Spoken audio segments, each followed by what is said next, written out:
رشتہ داروں سے منگواتے ہیں، جب مانگ کے وہ مسجد بنا دیتا ہے، پھر کہتے ہیں جنہیں جی اس مولوی پیچھے نماز نہیں ہوندی، اے مولوی نو نماز نہیں پڑھانی آندی، اس مولوی دا یہ فلاں کام کر چھڈیا، فلاں کام کر چھڈیا۔ پھر انہیں یاد آتا ہے کہ مولوی ٹھیک نہیں جب وہ مسجد بنا دیتا ہے، جس کو گھر میں پوچھتا کوئی نہیں، بچے نہیں پوچھتے، بیوی نہیں پوچھتی، جس کو مشورہ کرتے وقت نا گھر سے علیحدہ کر دیتے ہیں، جا باہر چلا جا، جس کو اپنے گھر کے مشورے میں کوئی نہیں بٹھاتا، وہ بندہ مسجد میں آ کے امام کو مشورے دیتا ہے۔ لوگوں کو اس بات کا حیا ہی نہیں ہے، شرم ہی نہیں آتی کہ اللہ کا گھر ہی بچا ہے چودر پونا کرنے کے لیے، اللہ کا گھر ہی بچا ہے سیاست کے لیے اور لڑائی اور جھگڑوں کے لیے۔ لوگ اپنی انا دیکھتے ہیں، جی میں پتہ نہیں کیا چیز ہوں، تم کچھ بھی نہیں ہو، تم انتظامیہ ہو تو مسجد کا انتظام کرو۔ اور ایک گلہ جو مجھے ہے کہ مسجد کا امام جب کام کرتا ہے نا آپ کی مسجد میں،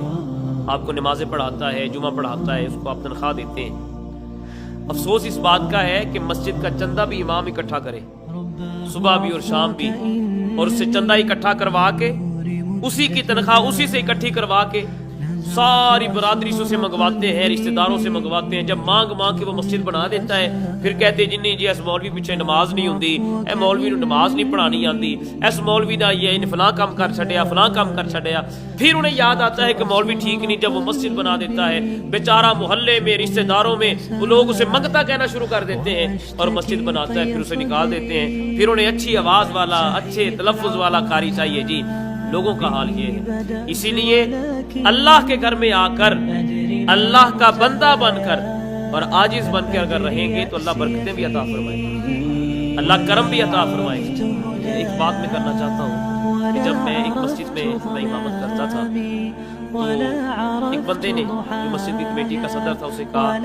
صدر جی قاری صاحب کی تنخواہ بڑی تھوڑی ہے تو اسے جو ہے نا وہ تنخواہ بڑھا دیں۔ تو اس نے آگے سے کہا وہ چپ کر، کمیوں بہتا نہیں دے گا، کمیوں بہتا دے دئیے نا پھر سر چلتر مار دینا۔ میں نے یہ بات سن لی تو مجھے سن کر بڑا افسوس ہوا، بڑا دکھ ہوا اس کی ذہنیت پر، بڑا دکھ ہوا کہ دیکھیں لوگ کیا کیا باتیں کہاں سے نکال کے کس طرح کرتے اور اپنے امام کو کیا سمجھتے ہیں۔ اور یہ بات یاد رکھیے گا، رسول اللہ صلی اللہ علیہ وسلم کے مصلی پہ کھڑا ہونے والا بندہ ہلکا نہیں ہوتا۔ تم ہلکے ہو سکتے ہو، تمہارا باپ ہلکا ہو سکتا ہے، تمہارا کردار ہلکا ہو سکتا ہے، تمہاری قوم ہلکی ہو سکتی ہے، لیکن جو مصلی رسول پر کھڑا ہے وہ ہلکا نہیں ہوتا، بلکہ اسے نائب الرسول کہا جاتا ہے۔ اسے عزت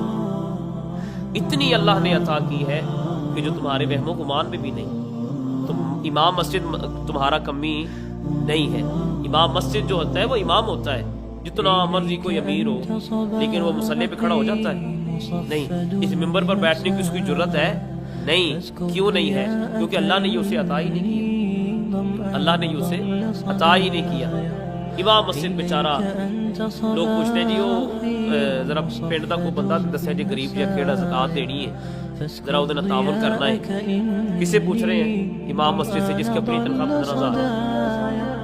جس کی اپنی تنخواہ 15,000 ہے، اسے کہہ رہا ہے جی بندہ بتائے نا کہ ہم اسے کوئی تعاون کرنا چاہتے ہیں۔ اچھا اس بندے سے پوچھ رہا ہے جو تمہاری بستی میں سب سے زیادہ غریب ہے بیچارہ، لیکن پھر بھی وہ کسی کے سامنے اپنی بات نہیں کرتا، اسے سفید کپڑے پہننے ہوتے ہیں، صاف ستھرا جوتا پہننا ہوتا ہے، اچھی ٹوپی لینی ہوتی ہے، اور یہاں پر اگر ماڑا سا تو بیچارہ مولوی ہے تو لوگ اس کے ساتھ صحیح طرح سلام نہیں لیتے۔ یہ ہمارے معاشرے کا ناسور ہے جو پھیل چکا ہے، جو یہودیوں اور ہندوؤں اور قادیانیوں کی طرف سے ہمارے اس معاشرے میں ڈال دیا گیا ہے کہ اپنی امام مسجد کی قدر نہیں کرنی۔ وہ پھر بھی اللہ کے آسرے پر، اللہ کی محبت میں اللہ کے گھر کی خدمت